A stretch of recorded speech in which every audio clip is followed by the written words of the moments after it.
God, that sounded weak. Hey, I'm Bob, the Mortgage Coach Mitchell, and we're working on mortgage and real estate glossary terms today. We're down to points. Okay, what points are is 1 point is 1% of the amount borrowed. So if you borrowed $100,000, a point would be $1,000. Now it doesn't always have to be a full point. It could be a half a point or 3/4 of a point or a quarter of a point. But if you think of a full discount point as being 1% of the amount borrowed, it makes it a little bit easier to remember to be able to do the math.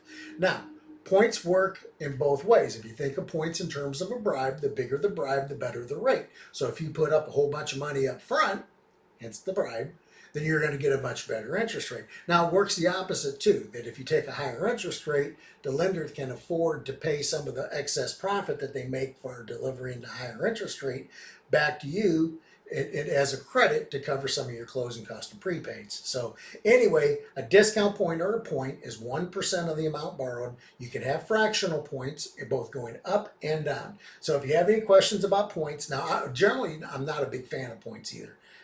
Sometimes there's a sweet spot where you can pay 1/4 of a point and get 1/4 of a percent lower in rate, or 3/8 of a percent rate lower by paying 1/4 of a point or something simple like that. But generally speaking, the break even generally comes in to be about 6 or 7 years.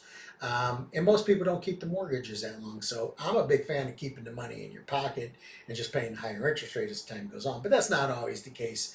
A lot of it depends on your situation, how long you plan on keeping the house and that sort of thing. So anyway, if you have any questions about points, please feel free to reach out to me. You can leave me a comment, or you can reach out to me through the website, or you can just give me a call. I am Bob, the Mortgage Coach Mitchell. Now let's put you into a house.